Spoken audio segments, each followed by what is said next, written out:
Bonjour, je reviens sur la correction des exos que vous aviez à faire, que vous devez regarder avant de passer en classe virtuelle. Première question, un calcul de dérivée. Deuxième question, une équation de tangente. Donc pour ce calcul de dérivée, vous avez une fonction qui est de la formule fois v, et on vous propose donc 4 réponses. Vous avez à choisir celle qui est correcte. Alors, je m'attends ici à de possibles erreurs de calcul. Donc vous avez un produit qui est sous la forme 2x plus 3 multiplié à ln de x. Donc vous pouvez identifier le u et le v. U' et v' ne devraient pas normalement poser de problème. Puis votre formule u'v plus uv', et attention ici à vos parenthèses, u' fois v 2 fois ln de x plus u fois v'. Alors u c'est 2x plus 3, il faut penser à le mettre entre parenthèses pour pouvoir le multiplier à 1 sur x.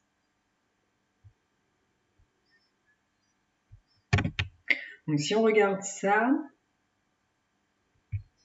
et qu'on s'arrête juste là sans avoir développé, sans rien, les réponses qui nous seront proposées, ça ne peut pas être la A, parce qu'il n'y a pas de ln de x dedans. Or là, cette partie-là ne pourra pas se simplifier avec celle-là qui n'en contient pas. Ça ne peut pas être non plus la B, pour la même raison. Donc ça peut être la C ou la D. Et dans la C et la D, ce que je vois, c'est qu'il n'y a pas de parenthèse, dans le sens où tout a été développé. C'est une somme de 3 termes, et là c'est une somme de 2 termes. Et moi j'ai une somme, mais j'ai quelque chose là que je peux simplifier, mais j'ai surtout 1 sur x à distribuer.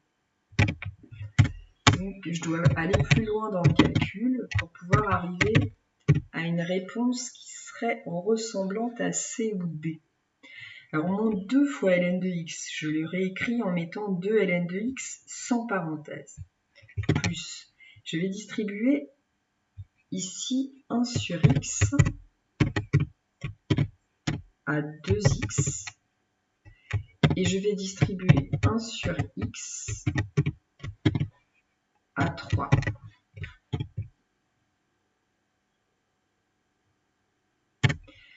Donc 1 sur x fois 2x plus 1 sur x fois 3.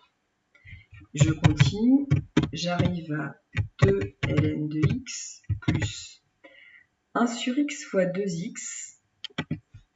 Ce x ici va venir se compenser avec ce x ici. Ça va faire 1. Alors c'est comme écrire 1 sur 7 fois 2 fois 7. Fois 2 fois 7, ce serait bien de l'écrire.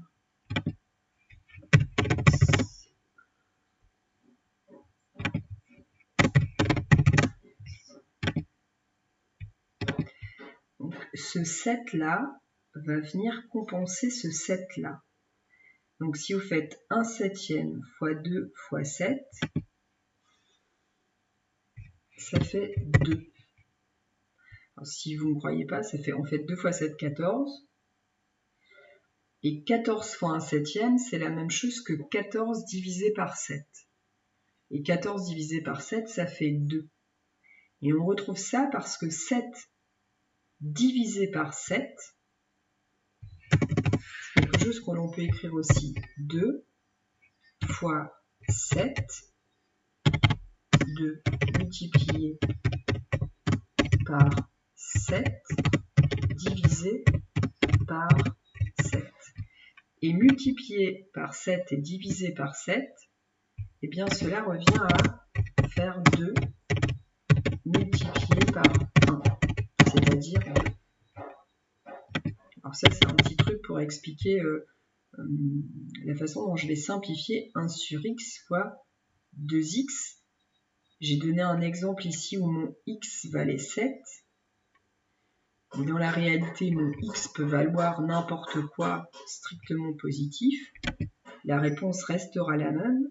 1 sur x fois 2x, ça fait 2. Plus 1 sur x fois 3. Je rappelle ici à un élève qui m'a envoyé un truc la semaine dernière et je lui disais ça, 3 fois 1. Donc pour faire 1 sur x fois 3, on va aller faire en fait 1 sur x plus 1 sur x plus 1 sur x. Et ça fait 3 sur x. Donc on ne multiplie que le 3 avec le 1 et pas le 3 avec le x.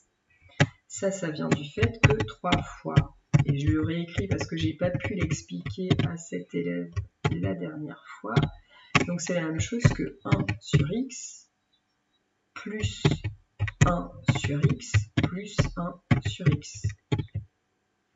Faire 3 fois quelque chose, ça revient à ajouter 3 termes identiques. Et ça fait 3 sur x.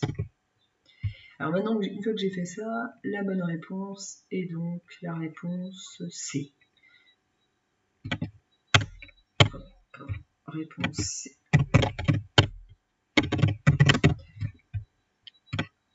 Question suivante, question 20. On me demande de trouver l'équation de la tangente au point d'abscisse 1 pour cette courbe. Alors vous pouvez passer par le calcul. Et donc, vous avez une équation réduite de tangente qui est de cette forme, au point d'abscisse 1. Ça veut dire que vous avez besoin de f de 1, vous avez besoin de f' de x pour trouver f' de 1. Donc vous pouvez faire tout ça par le calcul. Moi, je vais essayer de voir si ça marche aussi graphiquement, c'est-à-dire est-ce que je peux éliminer facilement une grande partie des réponses proposées. Et donc pour ça, j'ai construit Ln, la courbe de Ln, et puis je vais aller tester. Donc 1, c'est pas du tout ça c'est clair. Ça va donner une droite horizontale. Ah oui, non, c'est pas bon. Je sais pas ce que j'ai fait. Bon, hop, il y a quoi 1, x moins 1, 1 moins x, x plus 1. Alors, qu'est-ce que j'ai fait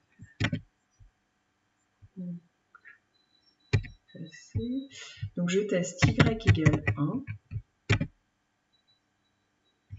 Y égale 1. Bon, ça, c'est pas bon du tout. Hein. C'est une droite qui est horizontale, c'est pas du tout une tangente au point d'abscisse 1. Ensuite, il y a x moins 1, je crois. De souvenir, bon, bah là, c'est bon. C'est x moins 1. Ça, c'est bon. Et les autres, ce serait 1 moins x. Mais c'est pas du tout bon, c'est pas une tangente. Hein. Ça ressemble absolument pas à une tangente. Une tangente, je rappelle que ça doit épouser une courbe au voisinage d'un point, donc ça doit la suivre. Donc là, vous traversez, vous ne suivez pas du tout. Et l'autre, c'est x plus 1. Ça pourrait être bien. Alors, qui m'a posé la question? Il y a quelqu'un qui m'a posé la question, donc je réponds. On est encore face à ce cas-là. Ben là, c'est pas une tangente. On a bien un parallélisme. C'est-à-dire que ces deux réponses-là, on a le même coefficient directeur, 1 et 1, mais c'est pas une tangente parce que ça ne coupe pas la courbe. Là, celle-là, elle est trop haute. Donc elle n'est pas correcte. La seule qui va être correcte, c'est donc x moins 1. Et ça veut dire réponse B. Réponse B. Qu'on doit aussi pouvoir retrouver par le calcul. Et j'ai terminé. Au revoir.